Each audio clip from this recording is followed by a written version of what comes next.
नमस्कार। आज हम जानेंगे 14वें श्लोक का अर्थ। श्लोक 14। प्रशांतात्मा विगतभिर्ब्रह्मचारी व्रते स्थितः मनः संयम्य मच्चित्तो युक्त आसीत मत्परः। श्लोक का अर्थ, ब्रह्मचारी के व्रत में स्थित, भय रहित तथा भली भांति शांत अंतःकरण वाला सावधान योगी मन को रोककर मुझ में चित्त वाला और मेरे परायण होकर स्थित होवे। जिसका अंतःकरण राग द्वेष से रहित है वह प्रशांत आत्मा है। जिसका सांसारिक विशेषता प्राप्त करने का, रिद्धि सिद्धि आदि प्राप्त करने का उद्देश्य न होकर केवल परमात्मा प्राप्ति का ही दृढ़ उद्देश्य होता है, उसके राग द्वेष शिथिल होकर मिट जाते हैं। राग द्वेष मिटने पर स्वतः शांति आ जाती है, जो कि स्वतः सिद्ध है। तात्पर्य है कि संसार के संबंध के कारण ही हर्ष, शोक, राग द्वेष आदि द्वंद्व होते हैं और इन्हीं द्वंद्वों के कारण शांति भंग होती है। जब ये द्वंद्व मिट जाते हैं तब स्वतः सिद्ध शांति प्रकट हो जाती है। उस स्वतः सिद्ध शांति को प्राप्त करने वाले का नाम ही प्रशांत आत्मा है। विगत भी का अभिप्राय यह है कि परमात्मा सर्वत्र है और ध्यान योगी परमात्मा का ध्यान करके उन्हें देखना चाहता है, फिर वह डरे क्यों? इसलिए ध्यान करते समय साधक को निर्भय रहना चाहिए। मन में जरा भी भय रहेगा तो एकांत और निर्जन स्थान में स्वाभाविक ही चित्त में विक्षेप हो जाएगा।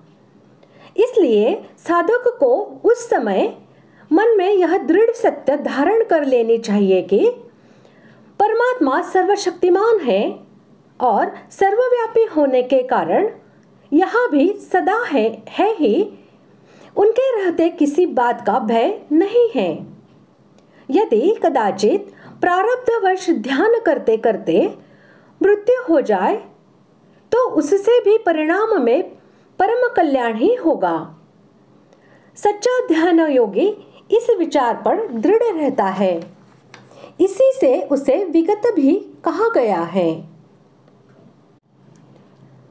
यहाँ ब्रह्मचारी व्रत का तात्पर्य केवल वीर रक्षा से ही नहीं है, प्रत्युत ब्रह्मचारी के व्रत से है।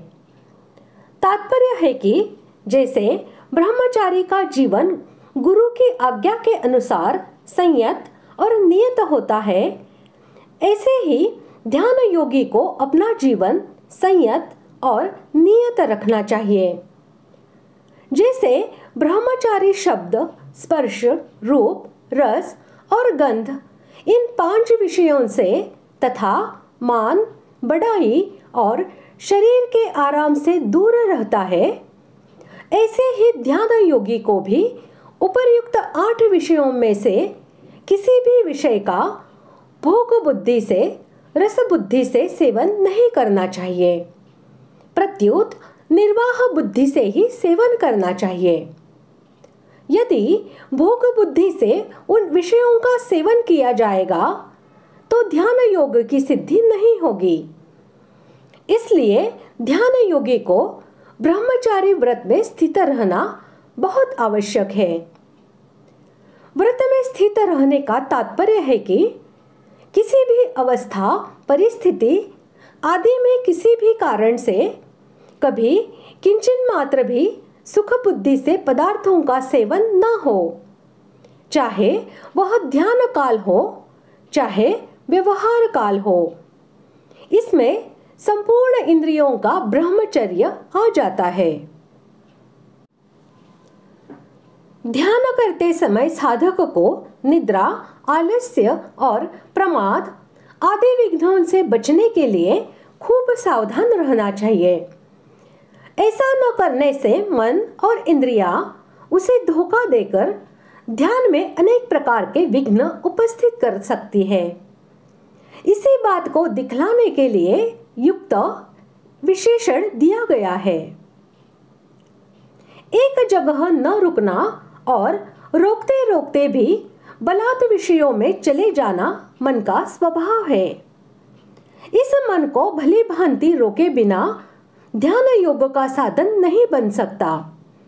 इसलिए ध्यान करते समय मन को बाह्य विषयों से भली भांति हटाकर उसे अपने लक्ष्य में पूर्ण रूप से निरुद्ध कर देना, यानी भगवान में तन्मय कर देना ही यहाँ मन को रोकना है।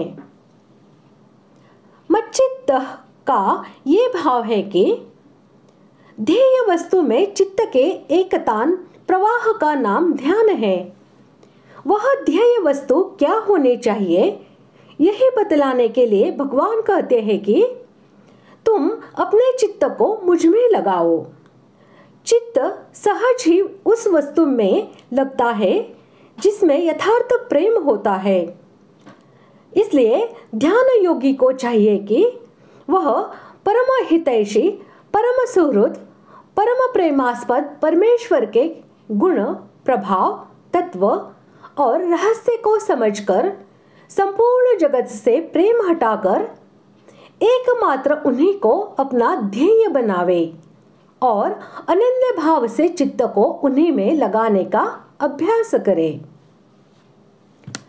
जो परमेश्वर को अपना ध्येय बनाकर उनके ध्यान में चित्त लगाना चाहते हैं वे उन्हीं के परायण भी होंगे ही। इसलिए मत्परः पद से भगवान ने यह भाव दिखलाते हैं कि ध्यान योग के साधक को यह चाहिए कि वह मुझको ही परम गति, परम ध्येय, परम आश्रय और परम महेश्वर तथा सबसे बढ़कर प्रेमास्पद मानकर निरंतर मेरे ही आश्रित रहे और मुझे को अपना एकमात्र परम रक्षक, सहायक, स्वामी तथा जीवन, प्राण और सर्वस्व मानकर मेरे प्रत्येक विधान में परम संतुष्ट रहे। इसी का नाम भगवान के परायण होना है। इस प्रकार आज हमने 14वें श्लोक का अर्थ जान लिया है। अगले भाग में जानते हैं 15वें श्लोक का अर्थ। धन्यवाद।